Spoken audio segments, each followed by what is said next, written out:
Hello students, welcome to EPG Pathshala.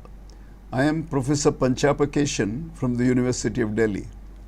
Today we are going to discuss about the module Dirac field quantization and hole theory. This is part of the paper on radiation theory in the course on physics. After studying this module, you should be able to understand the projection operators for positive and negative energies, helicity, chirality and spin. You should be able to understand the use of Pauli principle to tackle the problem of negative energy states, which leads to the hole theory. You should learn to write the Lagrangian for the Dirac field. You should learn to Fourier decompose the Dirac field and quantize it. And you should understand that the Fermi field requires anti-commutation relation for quantization. You should learn that the quantization takes one to a many particle ground state or vacuum by filling up all the negative energy states. The holes in negative energy states behave like antiparticles or positrons. You should understand that particle-antiparticle pair creation in ground state or vacuum brings in a revolutionary new feature into quantum physics. It completely changes the nature of the vacuum. The Dirac equation for the electron, along with spinors and the gamma matrices, was introduced in the last module. In this module, we first study projection operators in section 3, which helps us to project out specific spin states or specific energy states. They help us to use the completeness relation in our calculations. Completeness relation involves sum over all the states of the electron. Inclusion of projection operators allows the sum over all the states and allows use of completeness relation. We study the projection operators for energy, spin, helicity and chirality. We then consider the Lagrangian for the electron, which leads us to the Dirac equation as its equation of motion in section 4.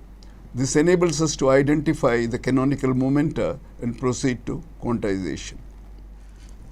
As briefly mentioned in module 3, for spin half particles obeying Fermi-Dirac statistics, anti-commutators, not commutators, have to be used. This was discovered by Dirac for the first time when he studied the quantum field theory of the electron and gave the Dirac theory of radiation in 1927. This enables, as we shall see, the solution of the problem posed by solutions of electron with negative energies. Dirac postulated that all negative energy states are filled up in the vacuum or the ground state. A hole is a vacancy created by removal of one negative energy electron, and then it behaves like a positron or an antiparticle of electron. Hole theory, which thus gave a dynamic ground state or vacuum to the field theories, field theoretic Lagrangian, describes the vacuum as a dynamical object with constant creation and annihilation of particles and antiparticle pairs. We discussed the hole theory in section 5 before proceeding to the Fourier decomposition of the plane waves in section 6. First, we talk about projection operators. These operators project out from a given solution a specified required solution, like a positive energy spin-up solution. They are very useful in actual calculation. Positive and negative energy states. We can use the projection operator capital lambda plus or minus equal to plus or minus p slash plus m divided by 2m for projecting out positive and negative energy solutions respectively. These operators satisfy the requirement that their squares are same as themselves, namely capital lambda plus whole squared is equal to lambda plus, capital lambda minus whole squared is equal to lambda minus, and in addition They are orthogonal. So lambda plus into lambda minus is equal to lambda minus into lambda plus is equal to 0, and lambda plus plus lambda minus is equal to 1. To check these relations, we notice that for any two 4 vectors, A and B, we have A slash B slash plus B slash A slash is equal to A mu into gamma mu into B nu into gamma nu plus B nu gamma nu A mu gamma mu, which is equal to A mu B nu anticommutator of gamma mu gamma nu, which is equal to A mu B nu into twice G mu nu, or which is equal to twice A dot B. This is the 4 vector product, where A is equal to B, A slash into A slash becomes A squared. Hence, starting with equation 3.1, we have lambda plus whole squared is equal to P squared plus M squared plus twice M P slash, which is equal to 4M squared, which can be written as EP squared minus P squared plus M squared plus twice M P slash divided by 4M squared, which is equal to twice M squared plus twice M P slash divided by 4M squared, which is again lambda plus. The other relation in equation 3.2 can be proved in the same way. All the other relations can be proved in the same way.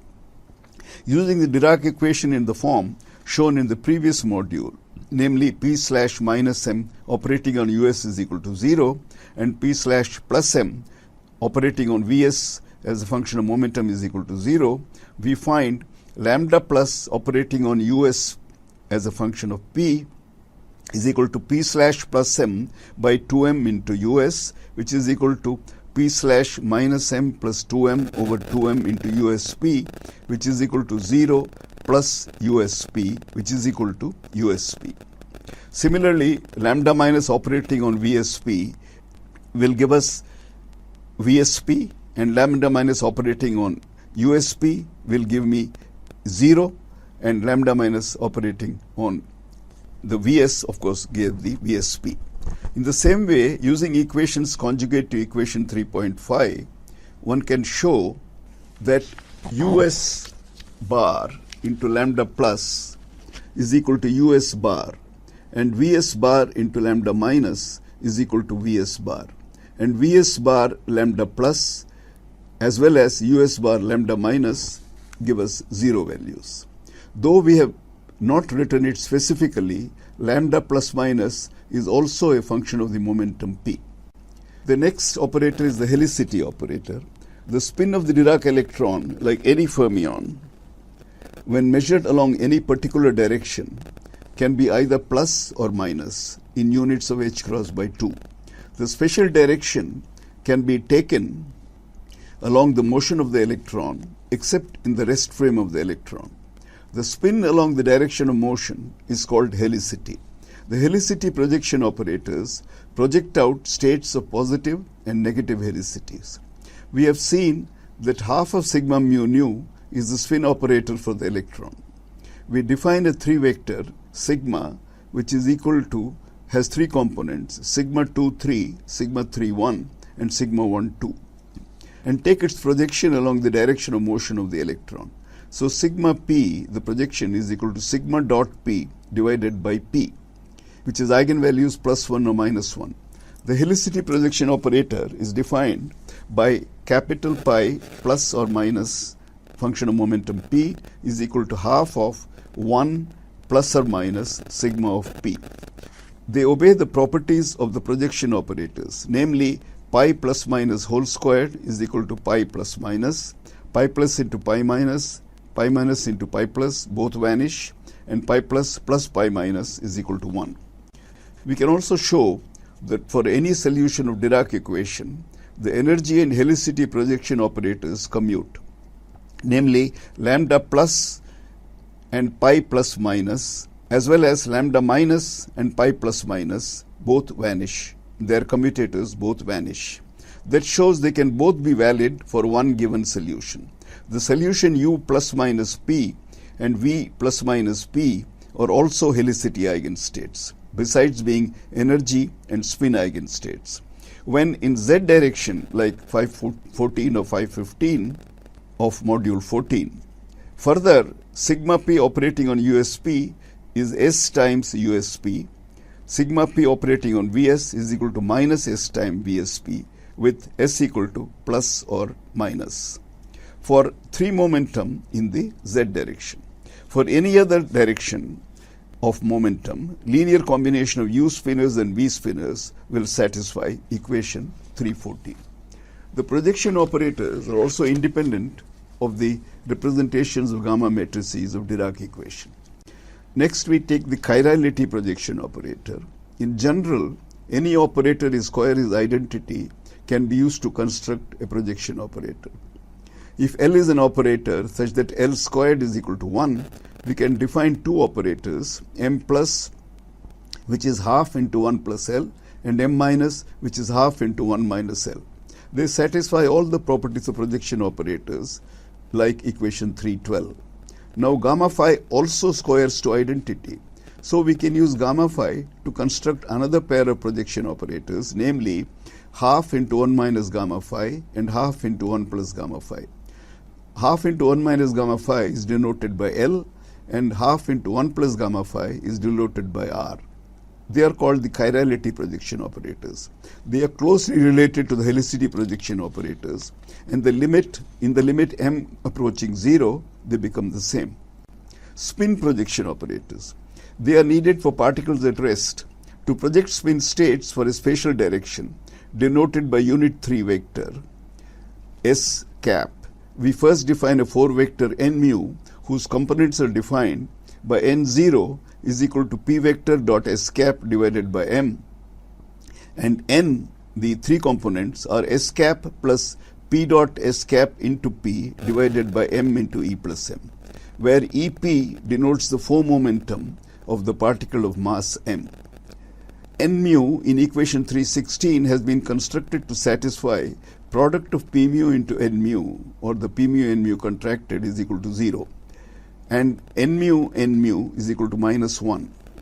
Thus, p mu n mu, if you work it out, vanishes.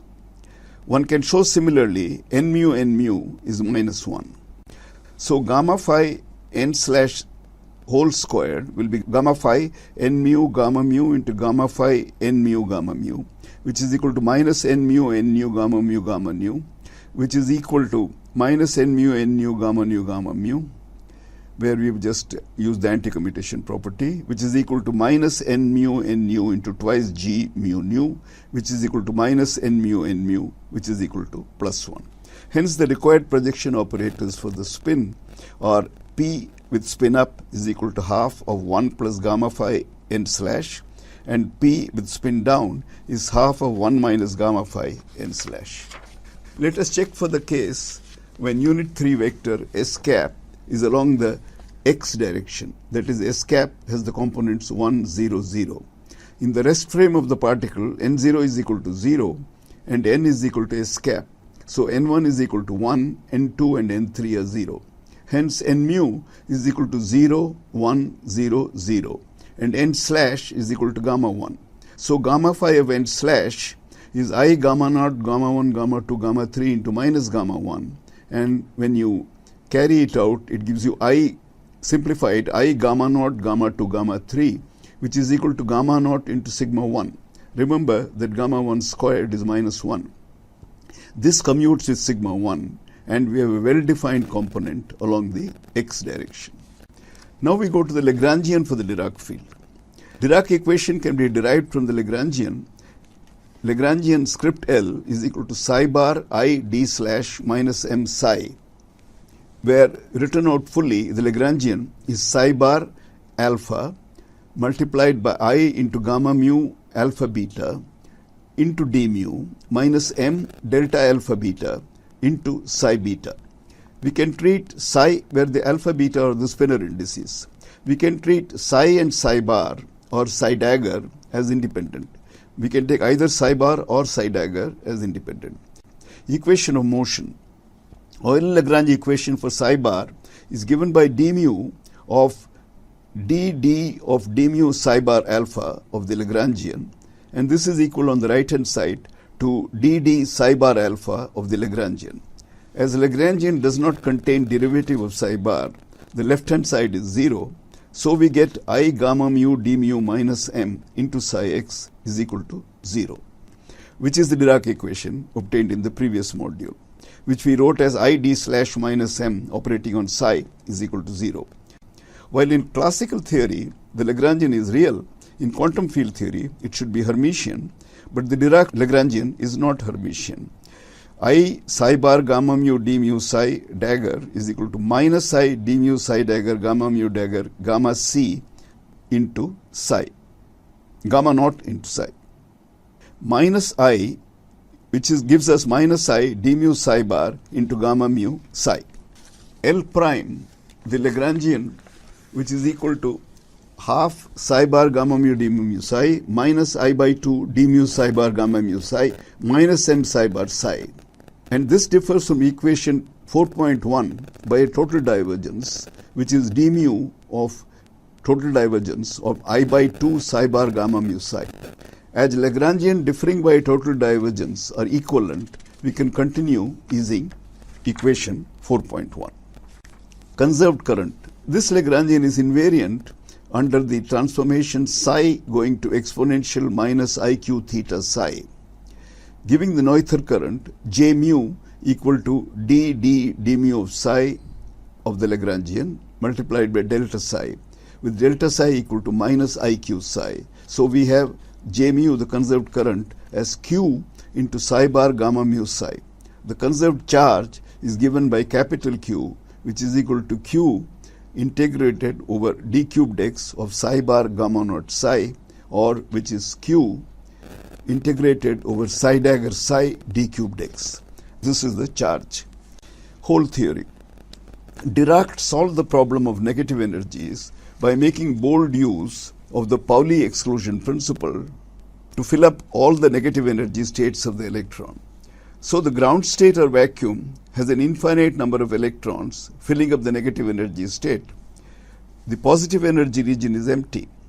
So we can show E equal to 0, and above the line E equals plus mc squared, and below the line E equal to minus mc squared.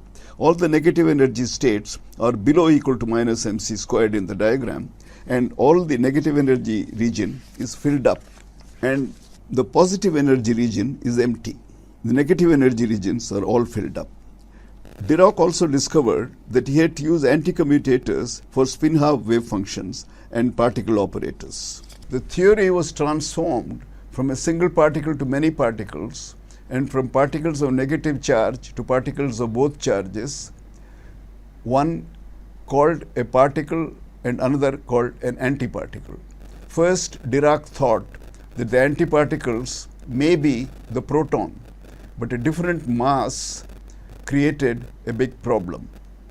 Soon, a year later or so, the discovery of positron by Anderson cleared up the situation. Thus, Dirac ended up by having predicted the positron. Vacuum polarization. As the vacuum has oppositely charged composites like any dielectric, it can also be polarized when a free charge is present.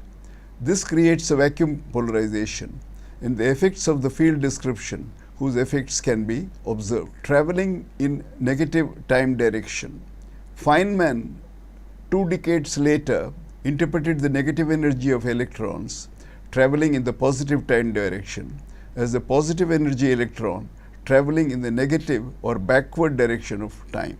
Thus, an electron interacting with a pair can be described as one electron traveling part of the time in forward time and part of the time in backward direction in time.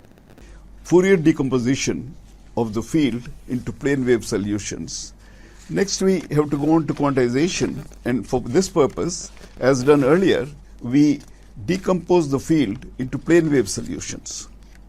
We can write psi x as integral over d cubed p square root of 2 pi cubed into 2 EP summation over s equal to 1 and 2 fs function of momentum p into usp into exponential minus ipx plus gs dagger momentum P depending on momentum P into Vs into Ipx, where GS dagger P and FSP correspond to creation and annihilation operators.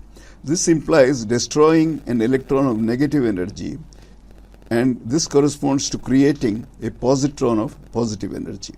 Correspondingly, psi bar x is given as integral as d cubed p by under root of 2 pi cubed into 2 ep, summation over spins, fs dagger into us bar exponential ipx, gs into vs bar into exponential minus ipx. Total Hamiltonian can be written as, using the canonical expression for the Hamiltonian, as equal to integral over d cubed x, d delta delta psi dot of Lagrangian into psi dot alpha x minus L, which is equal to integral over d cubed x psi bar minus I gamma dot delta plus m operating on psi. We note that I gamma vector dot del vector plus m operating on us into exponential minus ipx is equal to gamma vector dot p vector plus m into operating into us and exponential minus ipx. So this is equal to gamma naught into ep into us operating on e minus ipx. Using the equation p slash minus m into us bar equal to 0, and the other equation p slash plus m into vs is equal to 0. Similarly, minus I gamma dot delta plus m operating on Vs into exponential Ipx is equal to minus gamma naught into Ep into Vs into exponential Ipx. Substituting these in 6.2 and using U bar gamma naught is equal to U dagger and V bar gamma naught is equal to V dagger, we have the Hamiltonian in the form integral over d cubed x, denominator has 2 into 2 pi cubed, integral over d cubed prime, integral over d cubed p, square root of ep over ep prime into fs dagger into us dagger into exponential ipx, gs prime into vs dagger into exponential minus ipx, multiplied by fs into us exponential minus ipx minus gs dagger into vs exponential ipx. Using normalizations on u, v, u dagger and v dagger, we reduce this equation of Hamiltonian as integral over d cubed p into capital energy p summation over s equal to 1 to fs dagger into fs minus gs into gs dagger. If the creation destruction operators commute, the second term will be minus 1 minus gs dagger gs, and the Hamiltonian gives negative eigenvalues. If, however, we assume fs and fs dagger and gs dagger obey anti-commutation relation, equation 16, then the equation 16 has only positive eigenvalues. Normal ordering. We define normal ordering with creation operator on the left with anti-commutation and ignoring the one that occurs in the commutator. Thus, GSP GS dagger is equal to 1 minus GS dagger GS, and the normal ordered GS dagger is equal to minus GS dagger GS with no 1 on the right hand side. From equation 6.8, the normal ordered Hamiltonian will be integral over d cubed p into energy, capital energy for the momentum p, summed over both the spin states 1 and 2 of the expression fs dagger fs plus gs dagger gs. This is now positive definite and corresponds to the number of electrons and the number of positrons. In this module, we have learnt about projection operators for positive and negative energies, helicity, chirality and spin. We have understood the use of Pauli principle to tackle the problem of negative energy states, which leads to the whole theory. We have learned to write the Lagrangian for the Dirac field. We have learned to Fourier decompose the Dirac field and quantize it. We understand that a Fermi field requires anti-commutation relation for quantization. We have learned that quantization takes one to a many particle ground state or vacuum and by filling up all the negative energy states, the holes in negative energy states behave like antiparticles. Understand that particle-antiparticle pair creation in ground state or vacuum brings in a revolutionary new feature into quantum physics. Thank you.